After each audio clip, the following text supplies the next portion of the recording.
عقیدہ تھا.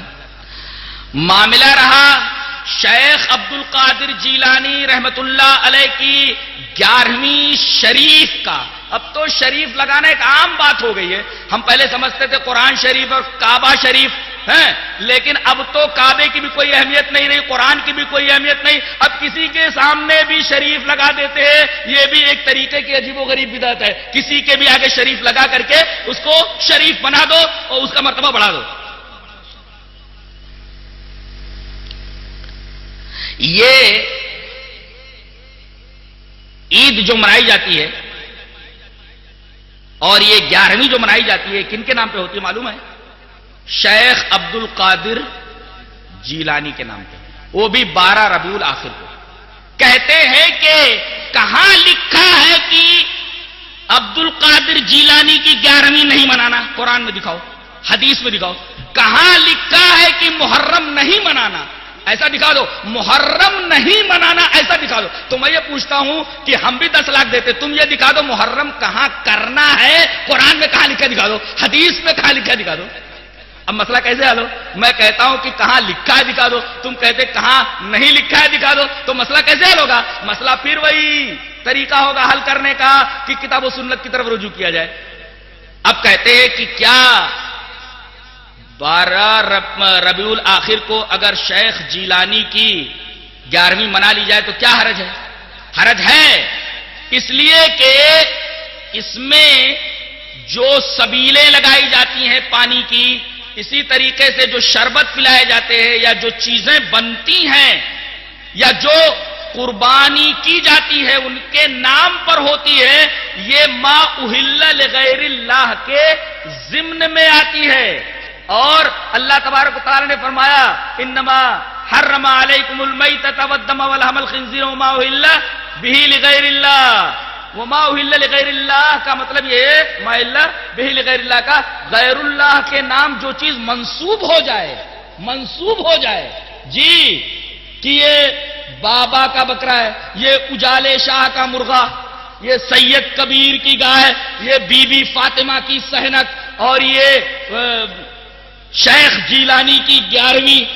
تو اس طریقے سے جو ہے یہ 11ویں ربیع الاخر کا جو معاملہ ہے وہ اس وجہ سے ناجائز ہے کہ یہ ما اہل لغیر اللہ کے ضمن میں آتا ہے. غیر اللہ کے تعلق سے غیر اللہ کے نام پر لوگ چیزیں پیش کرتے ہیں، لوگ بناتے ہیں، اس وجہ سے اس کی حرمت ہے. اور شیخ جیلانی یہ نبی کریم صلی اللہ علیہ وسلم کے 500 سال بعد ہیں. نبی کریم صلی اللہ علیہ وسلم اس دنیا سے گئے، اس کے بعد 500 سال کے بعد یہ حضرت آتے. اب بتائیے جو نبی کریم صلی اللہ علیہ وسلم کے 500 سال بعد آیا ہو اس کے بارے میں کوئی معاملہ یا اسی طریقے سے اس کے تعلق سے کوئی چیز کرنا یہ شریعت کیسے ہو سکتی ہے؟ شریعت تو نبی کریم صلی اللہ علیہ وسلم پر ختم ہو گئی تھی. الیوم اکملت لکم دینکم واتممت علیکم نعمتی ورضیت لکم الاسلام دینا. لہذا ما اہل لغیر اللہ یا ما اہل بہ لغیر اللہ کے ضمن میں آ کر کے یہ جو 11ویں ہے پیر صاحب کی وہ ناجائز ٹھہرتی ہے. اسی طریقے سے ماہ رجب کے 22 رجب کے جو کنڈے بنتے ہیں، رجب کے مہینے میں 22ویں رجب کو جو کنڈے بنائے جاتے ہیں وہ جعفر صادق کے نام پر ہوتے ہیں. نام پر ہوا تو ما اہل بھی لغیر اللہ کی وجہ سے حرام ہوا.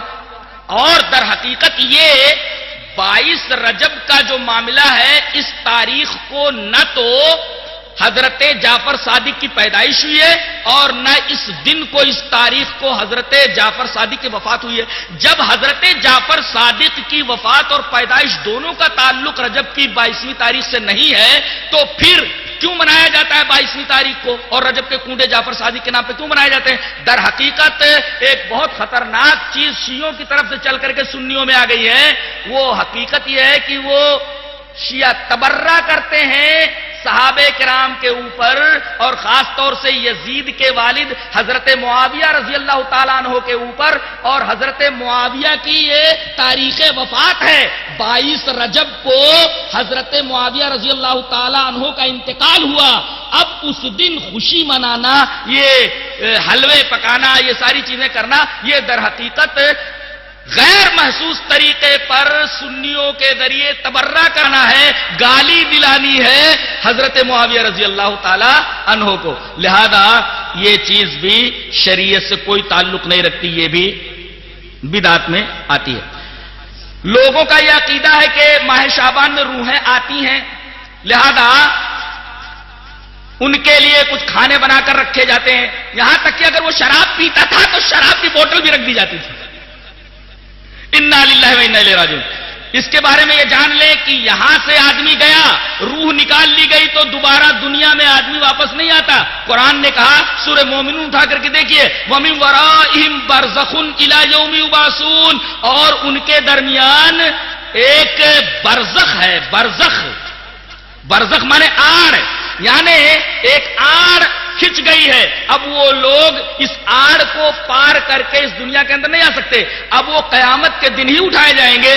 یہ آیت کریمہ بتاتی ہے کہ آدمی جب مر گیا تو اس کی روح یا تو سجین میں پہنچ گئی یا علین کے اندر پہنچ گئی. اگر وہ اچھی روح ہے تب تو وہ دنیا میں کیوں آئے گی؟ دنیا کی پریشانی تو جھیلی ہے اس نے، وہ دنیا میں کیوں آئے گی؟ اور اگر بری روح ہوتی تو اس کو فرشتے آنے کیسے دیں گے، گھومنے دیں گے؟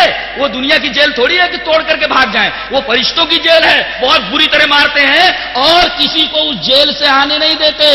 تو اگر اچھی روح ہے تب تو دنیا میں آئے گی نہیں، بری روح ہے تو فرشتے اس کو آنے دیں گے؟ جاؤ پیرول کے اوپر رہا کیا جاتا، گھوم پھر کر کے آ جاؤ. یہ دنیا کی جیل ہے. لہذا اس طریقے کا عقیدہ ایک بےہودہ عقیدہ ہے، اور یہ وہی آدمی بنا سکتا ہے جس کے پاس دماغ نام کی کوئی چیز نہ، سینس لیس ہو.